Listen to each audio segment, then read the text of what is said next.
Reading from Hebrews chapter 4, verse 1 through to 11. Therefore, since the promise of entering his rest still stands, let us be careful that none of you be found to have fallen short of it. For we also have had the good news proclaimed to us, just as they did. But the message they heard was of no value to them, because they did not share the faith of those who obeyed. Now we who have believed enter that rest, just as God has said. So I declared an oath in my anger, they shall never enter my rest. And yet his works have been finished since the creation of the world.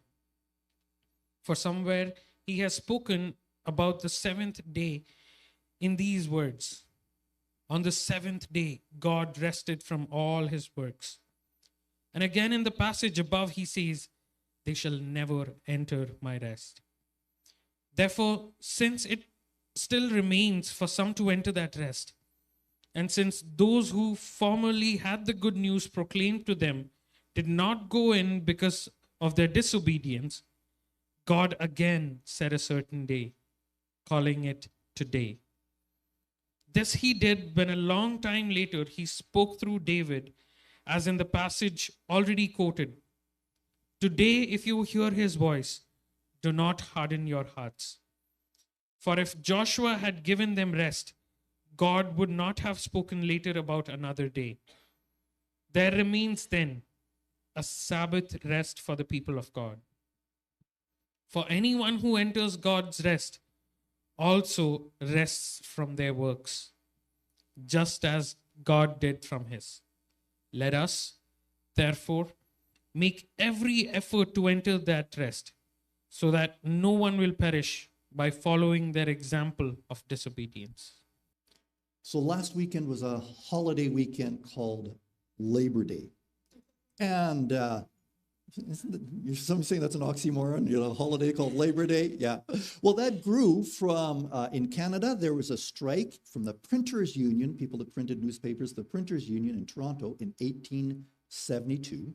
As a result of that strike, the movement developed with a Trade Unions Act was put in place, and that actually legitimized unions, because when that strike took place, the people that were the printers and all of those, they were very harsh in being able to say, no, you can't do that, and some very harsh punishments for them, that kind of a thing. And when that act was put in place, the Trade Unions Act, a limit was placed on the hours of work, and work was set to a limit of 6 9-hour days a week, 54 hours a week. Before that, most factories were going 12 hours a week, and that was the expectation of what was happening. Now, interestingly, on that time, factories, those types of things wouldn't operate on Sundays, which was considered the Christian Sabbath. But since that time, gradually, what has happened? Well, stores have began opening in a number of sectors, whether that be entertainment, hospitality, industry, have shifted to what we have now is in pretty much a 7-day-a-week operation. There are fewer and fewer exceptions. Then came 2007. You know what happened in 2007? The smartphone invaded our lives. And once the smart home invaded our lives, that further eroded the distinction between work and personal time. And it further expanded the expectation to be always on, always available, always sometimes even working. Well, today we live almost 10,000 kilometers away from the pyramids of Egypt, and thousands of years since those were built, but many have not escaped the taskmaster's relentless demand for more. So we begin another school year, another church ministry year, another harvest season. Students have classes and assignments and tests, and parents adjust to the rhythm of a new schedule. Churches relaunch ministries or begin new ones. Businesses ramp up to squeeze the most profit out of the remaining months in the calendar year. Managers scramble to reach their targets. And even if you're retired, you sort of have this feeling that everything's shifting into higher gear.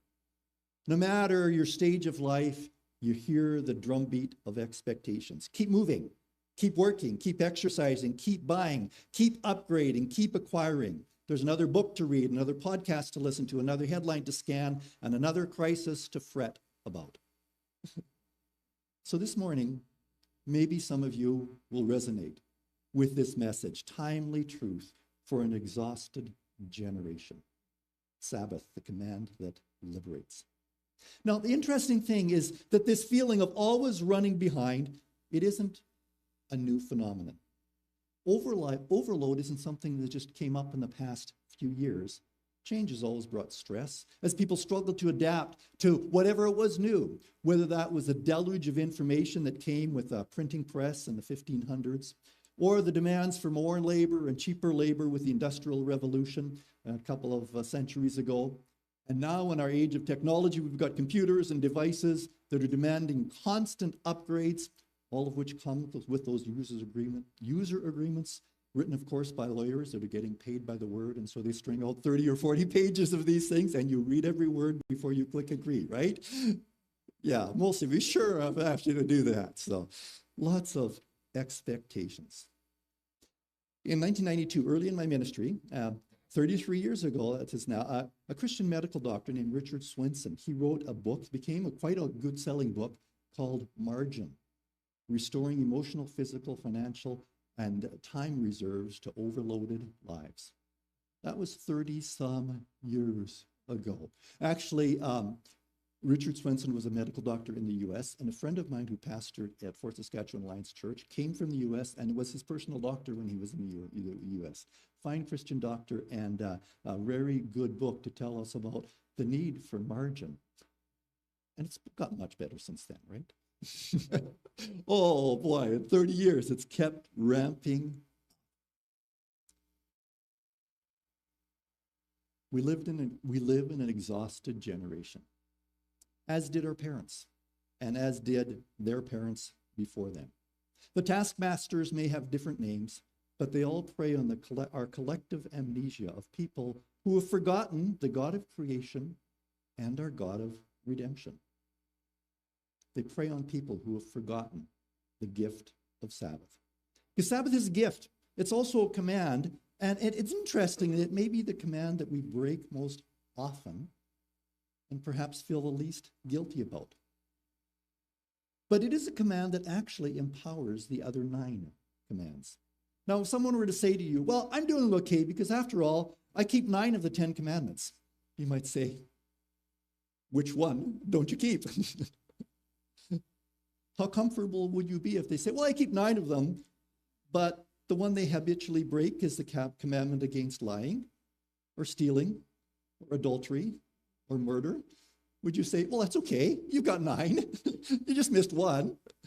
It's not so bad. Yet, many followers of Jesus would readily confess that they frequently violate the command of Sabbath. Now, some argue, well, isn't that different now because we're in New Testament times? After all, Jesus frequently got in trouble with the Jewish leaders because, in their view, he violated the Sabbath. And in Colossians, Paul says, therefore, don't let anyone judge you by what you eat or drink with regard to religious festival, a new moon celebration, or a Sabbath day, Colossians 2:16. But that doesn't make Sabbath some Old Testament relic that the New Testament sets aside.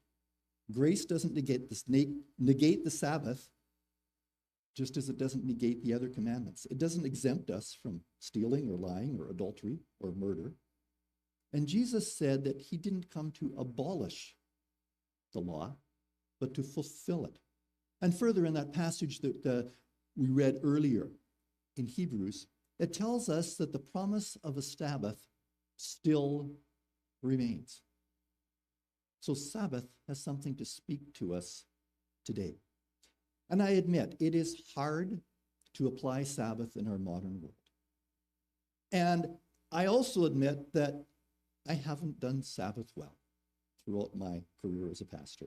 And I can rationalize it. Well, I'm a pastor, so I've got a good excuse because I work on Sundays, right? So I've got a good excuse, and you can rationalize that you have a good excuse, and you probably do because your unique circumstances, your stage of life, whatever it may be, we all have a good excuse, but no matter how good our excuse, we impoverish ourselves when we neglect that gift of Sabbath. Notice I'm flipping back and forth between words. A command of Sabbath and a gift of Sabbath. And so often we think about it as a command, we don't realize how much it is a gift. Important truth is that Sabbath is more about promise than it is about prohibition. Jesus tells us the Sabbath was made for people, not people for the Sabbath.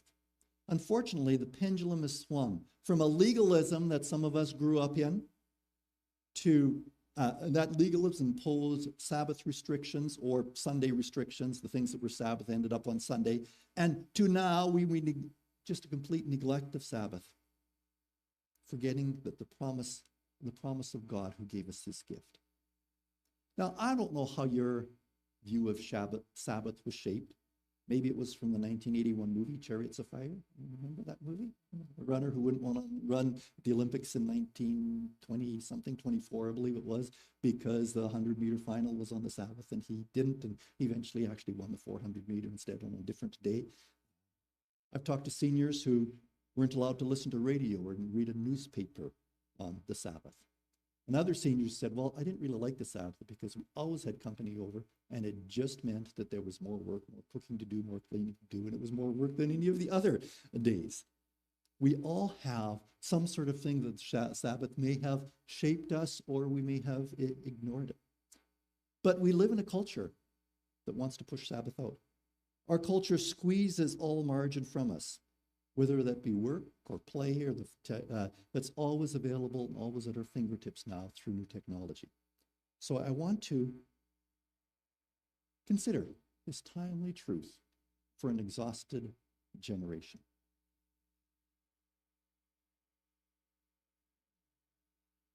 First, a few lessons. We read that passage. I'm going to mention these, and then we'll talk a little bit more about some of them. Notice you have Hebrews 4 open before you in text. It says the promise of rest still stands.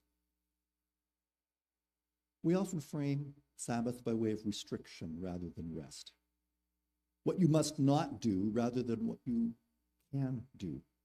We see it as something that limits our opportunity, whether that be for work or for play or for something else, rather than something that grows our ability to reflect our Creator, who also rested. We see it as a loss of productivity, rather than a gain in understanding who we are and gaining our identity. Something that limits what we do instead of something that builds who we are. The promise still remains. It's for us today. It also says in verse 1-3 that we fall short of this promise. We fall short of what God would have for us. Verse 3-4, it tells us that it's rooted in creation. I'll talk a little bit more about that. And it says that it is good news if we will hear it. And we looked at, last week, we looked at those passages in Exodus and in 17 and Numbers 20 that talked about Meribah, that place where people would not listen, would not hear his voice, would not trust. And these passages really tie into that. If you go back to Hebrews 3, it references that whole passage of Meribah and Massah that we talked about last week. And the other interesting thing, I love this verse 11, that Sabbath takes effort. Let us therefore make every effort to enter that rest, so that no one will perish by following their example of disobedience. Work hard to rest. Don't you love that oxymoron that it has in Scripture? Work hard to rest. It does take. Now, it is, in some ways, out of the 10 commandments, it is unique. It's unique in this. If you look at the 10 commandments, it's longer than any of the other of the commandments. It's given more spotlight. It's given more attention in Scripture than any of the other 9, yet we don't give it as much attention. Isn't that odd? I think it calls us, just by the amount of time, of space it gives us in Scripture, to pay special attention. And it's actually the bridge between the two parts of the commandments. The commandments that talk about loving God in commandments 1-3, have no other gods before me, no idols, don't misuse God's name. You see, when we neglect Sabbath, we misunderstand and misrepresent God. In the time when it was written, people were misrepresenting God by all sorts of idols. Different gods that they said, these gods were coercive. and demanding and vindictive. And the Sabbath is a reminder that our God is not like that. Our God is a God who creates, who sustains, a God who says, let there be, allows things to flourish. And this God of creation, he gives rest, he gives pause, he provides. One author that I really enjoyed, a book, it's only a small book, like barely over 100 pages, if that, Walter Brueggemann, called Sabbath is Resistance. And some just really powerful phrases in there. I'm going to talk about some of the things he outlines a little later. But on this, it says, talking about God, it says, the divine rest on the Sabbath of creation has made clear that A, that Yahweh is not a workaholic, B, that Yahweh is not anxious about the full functioning of creation, and C, that the well-being of creation does not depend on endless work. So no idols. These man-made representations of God, what happened with those? Well, they became very valued works of art, covered in gold and gems, and it reduced God to a commodity that could be bought and sold. When we neglect Sabbath, we misuse the name of God. We use the name of God to restrict and prohibit rather than to empower ourselves and others to flourish. We root our value in production rather than in worship. So it talks about loving God, but also it relates to loving others in the commandments 5 through 10. There's an emphasis on neighbors. Sabbath isn't just a perk that we enjoy. It's an opportunity to step away from the relentless pressures, the pressures for more and better that fuels our consumptive society of consume, consume, consume. And interestingly, all through history, this oppressive impulse has tilted the economic advantage to those who already have more. But notice, it's not just a command to take a break, it's to remember you were slaves in Egypt. So don't live like slaves, but it also says that rest is to be just not for you, it's to extend to everyone, male and female slaves, animals, and foreigners. It's not a true Sabbath if our rest is compelling others to work. And Sabbath connects deeply with that final commandment, do not covet. Our lack of rest often stems from our culture of comparison and competition. Ads create that insatiable appetite for more and better, so we won't miss out on what everyone else has or what everyone else is enjoying. Now, when you read through the Sabbath, notice that there are two different explanations. I'm going to read through both Exodus 20, 9 through 11, and Deuteronomy 5, verses 13 to 15. Now read through these and see if you catch what the difference is. Some of it's almost identical. So we'll go through this. Exodus 20, 6 days shall you labor and do all your work. But the seventh day is the Sabbath to the Lord your God. On it you shall not do any work, neither you, nor your son, your daughter, your male or female servant, nor your animals, nor any foreigner residing in your towns. For in 6 days the Lord made the heavens and the earth and the sea and all that is in them, but he rested on the seventh day. Therefore the Lord blessed the Sabbath day and made it holy. So that's one time when the commandment of Sabbath, the promise of Sabbath, is given. But then when it's repeated in Deuteronomy, a number of years later, just before they were going to enter the land of Canaan, it's phrased this way: 6 days shall you labor and do all your work, but the seventh day is a Sabbath to the Lord your God. On it you shall not do any work, neither you, nor your son or your daughter, or your male or female servant, nor your ox, nor your donkey, or any of your animals, nor any foreigner residing in your towns, so that your male and female servants may rest as you do. That little phrase, so they may rest as you do, is added. And then it goes on and says, remember, you were slaves in Egypt, and that the Lord your God brought you out of there with a mighty hand and an outstretched arm. Therefore the Lord your God has commanded you to observe the Sabbath day. The first is rooted in creation, and the second is rooted in redemption. We've been rescued, we've been freed, we've been released from that bondage. So why live like slaves? The first one, reflect your identity, who you are. A creative God who God himself says, yeah, that's good. It's time to rest. Let's take a break. So in that fascinating little book called Sabbath of Resistance, as Resistance. He gives some areas that Sabbath calls us to live differently than the society in which we live that continues to put expectation and pressure on us.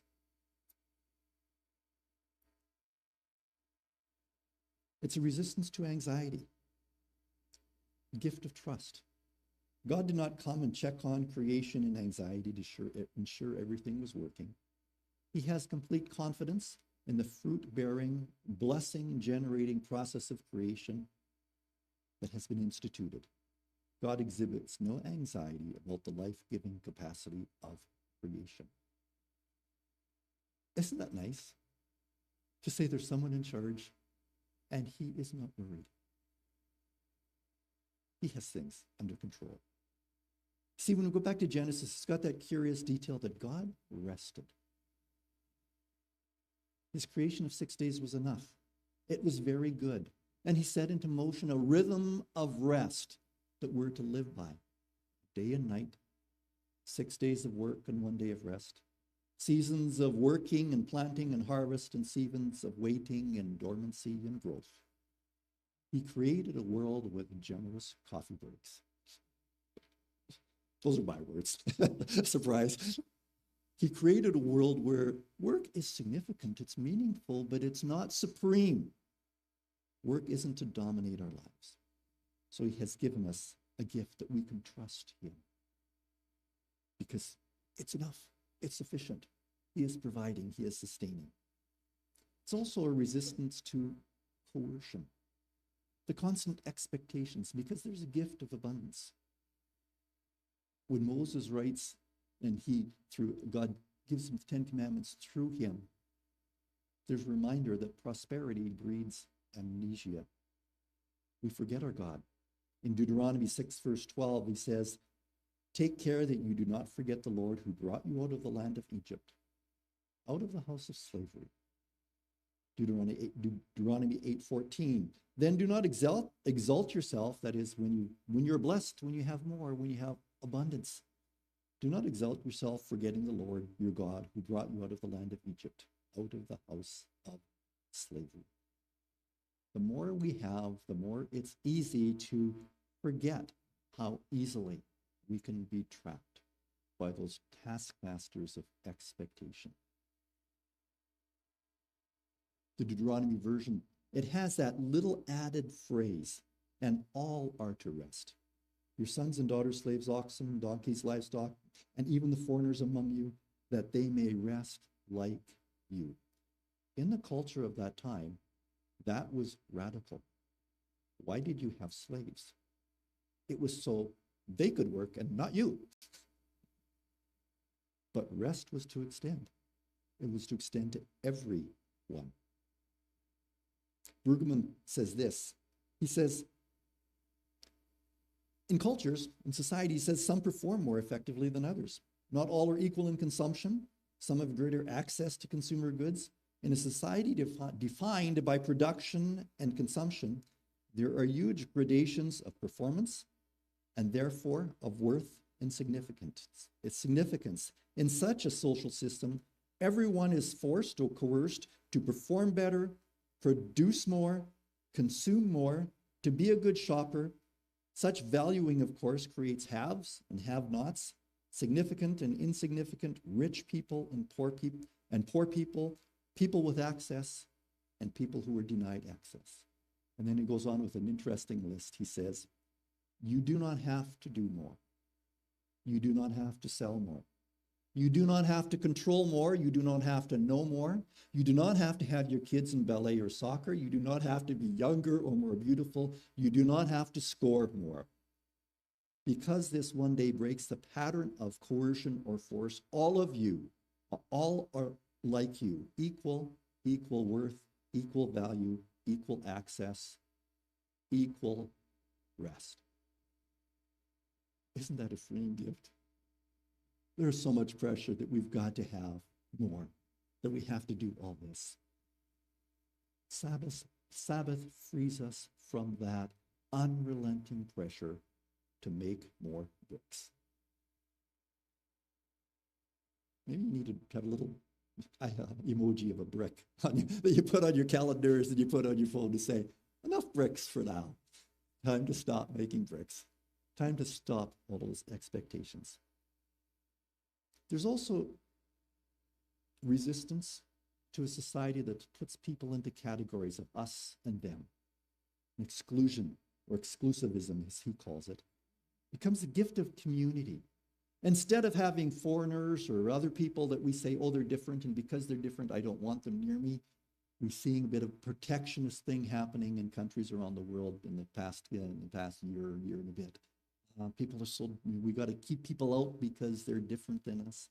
And he says, you know, that gift of rest is to people who are the foreigners who are in your midst as well.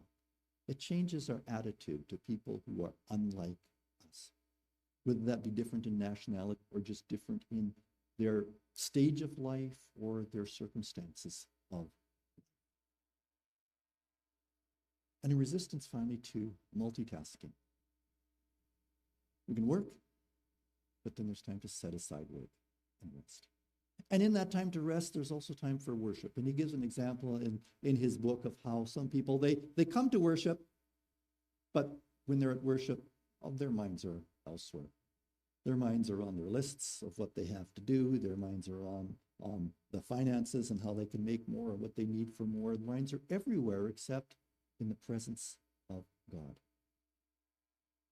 Worship is a gift. It releases us from that constant pressure to be doing this and this and this and this, to say, no, there's something that's important. Gift of trust frees us from anxiety and worry. The gift of abundance frees us from that slavery to more. The gift of community frees us from slavery, frees us from competition. Others are neighbors, not threats or enemies. God's abundance is enough for everyone. We don't have to fight for a bigger piece of the pie or oppress others, forcing them to work for less so that I can have more. God says there's enough. There's plenty. And the gift of pause frees us from that slavery of work, gives space for worship, because life is not about more and better. Jesus said, your life does not consist in the abundance of possessions. Life is about relationship with God and a relationship with others. And so right in the middle of the commandments is this promise, this gift of rest, so that we can, what's the greatest commandment? Love God and love our neighbors as ourselves. It's right dab smack in the middle. Rest. Another little book that I read a number of years ago, I really enjoyed. It's worth picking up and reading again. Mark Buchanan, he's now a professor at Ambrose University. He was a pastor on Vancouver Island for a number of years. The book is called The Rest of God. And one phrase that I always remember from that book, he says, well, Sabbath, and you can get bent out of shape or all the stuff of Sabbath, and what are the restrictions, what are the things you can do or shouldn't do? Or even now we talk about having disciplines and rhythms or practices to be able to put Sabbath in, and those are helpful and those are good, but even those can become legalistic. I love his little phrase. Mark Buchanan says this in The Rest of God, this book called The Rest of God. What is Sabbath? He says, it's the one day when the only thing you must do is not do the things you must. Don't you love that? The only thing you must do is not do the things you must. You're given permission. Permission, even issued a command to be blunt, turn your back on all those oughts. I love that word. I used it when I was talking about the Lord's Prayer. Forgive us our oughts, as we forgive all of those who ought to have acted towards us or done things for us in a certain way. Freedom from oughts. Why do we so often neglect the Sabbath? I think we have to get our heads around that if we're ever to make Sabbath a reality in our lives. I think it's this. We trust ourselves to produce more than we trust God to provide. We trust ourselves to produce what we can do more than we trust God for what he can do. So how do we put this into our lives and our calendars? Well, I just want to mention a few ideas and then tell just a little bit of story after that. One is that Sabbath is first about our attitudes, and that will change our habits and our actions. We try starting by changing the actions. We're in fighting a losing battle. We become legalistic when we make Sabbath mostly about restriction. We can't do. And it's very good to develop a habit, to have a practice, but so easily those become rigid and they can erode the freedom that we're trying to protect. Sabbath is an opportunity to both trust and rest. And that is going to look completely different for everyone. Work and rest are experienced differently by different people, especially in our world today with such a variety of work. Because every variety of work takes different kinds of effort.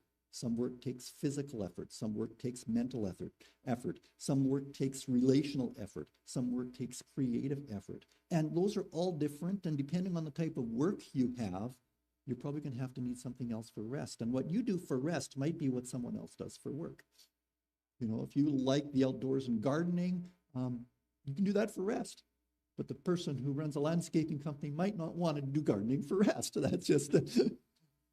My dad had a tree nursery when I was younger, and I don't enjoy gardening for rest. That's because I spent a lot of time doing that, and that was work. But it might be other things. I do enjoy reading, and I do that both for work and rest. So that's a little kind of tough in mine. But what is it? Find your own rhythm.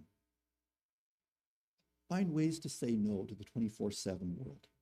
Because if you don't, work or expectations will steadily take over your life. And you'll be lured into trusting yourself and your own efforts more than trusting the grace of God.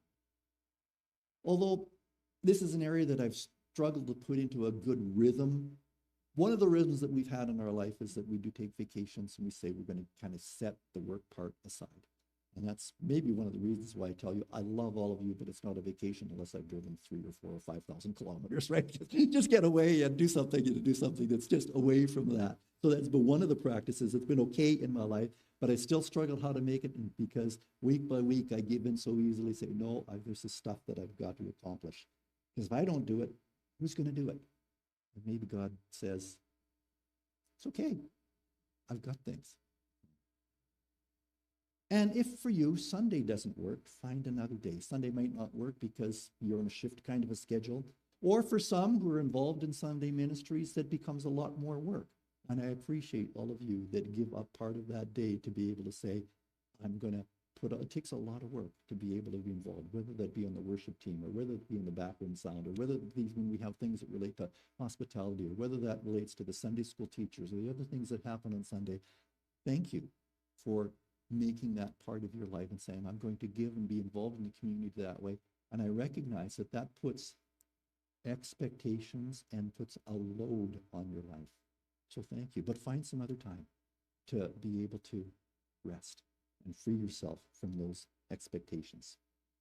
One more thing is that Sabbath isn't something just about me. It's about us. There's a trend in our generation that I think is both good and a caution to it. And that's the trend in the younger generation that has a better emphasis, a better view of work-life balance. And in some ways, that's a valid reaction against segments of our corporate world that just doesn't value employees. It used to be that, you work hard and then you were valued by your employee and they would take care of you and you would work hard for them and it worked pretty well. There's still some employees, and we've got some good labor laws in place, and depending who you work for, you might have sort of a generous thing on holidays and employer taking care of you, or you might not. And there's been a backlash, particularly because there's an increasing amount of pressure in our society, and there's some market things in this, economic realities about this, that now everything is about the price of the stock market, and the companies are geared to keeping that stock price up and are not geared to taking care of their workers in the same way. That's a reality of the world that we live in.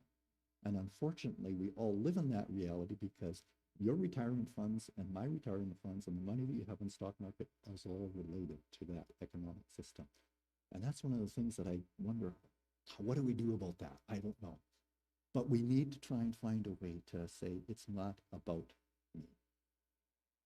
If we're not careful, we could use the rest or the work-life balance just to be an excuse, though, to make everything about me and to forget about the others around us and to sort of cocoon and have just me in my own little world. Uh, Sabbath is about community.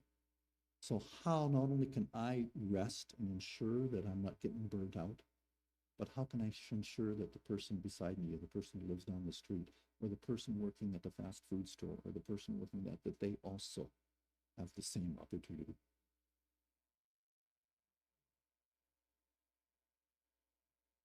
So, bit of a story. This week, I walk back and forth to work whenever I can because it's just better for me and I'm cheap and it doesn't cost as much to drive a car and put those bad miles on the car and all that kind of stuff. So this week, I can't remember which day it was, either Tuesday or Thursday, I think it was. And I was walking to work. I put my earbuds in and I set my iPhone to shuffle on the 1,199 downloaded songs that I have on my iPhone. And I had just finished reviewing some of the notes from one of these books on the Sabbath by Walter Brueggemann called Sabbath as Resistance, and was thinking about that. And the second song that came up, it was a song by the Canadian Staff Salvation Army Band, playing an arrangement of a tune, and that tune brought back an interesting memory. And that memory was from actually 7 years ago when I was on Sabbath, and Pauline and I took a trip, a vacation. We hopped on our motorbikes, and we traveled from here all the way across Canada. And in 6 days, we had traveled 5,200 kilometers or so, and we'd gone from home through all the Maritimes, we'd gone through PEI, and then on day 7, we actually did a loop on the Cabot Trail, and instead of doing some almost 900 kilometers a day, we only did 555 kilometers that day. So we had a few stops. Some of the stops is because half of the trail, of the Cabot Trail, was under construction. The other half, I think, should have been under construction. You sometimes have roads like that. And so we had some stops for that. We also had some stops at a gift shop. And we also stopped for coffee at a place called the Frog Tree Cafe. So we stop at this place. It's at the Frog Tree Cafe. We're enjoying our coffee, actually some lattes that we're enjoying. And they happen to have some live music. There was a harp player there.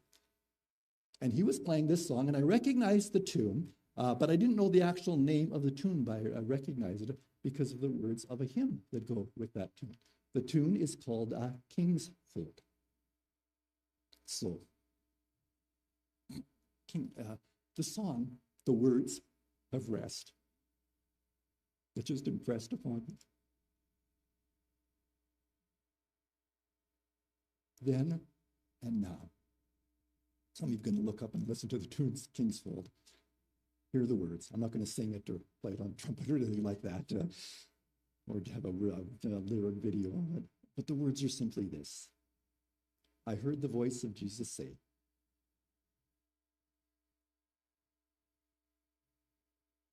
"Come unto me and rest. Lay down.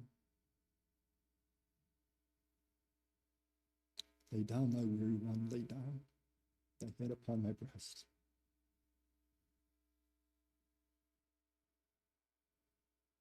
Came to Jesus as I was, weary, worn, and sad.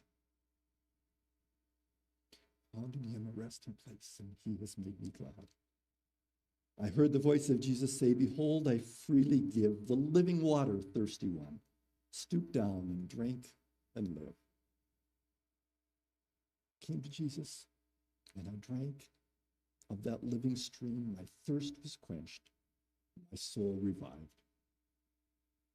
And now I live in him.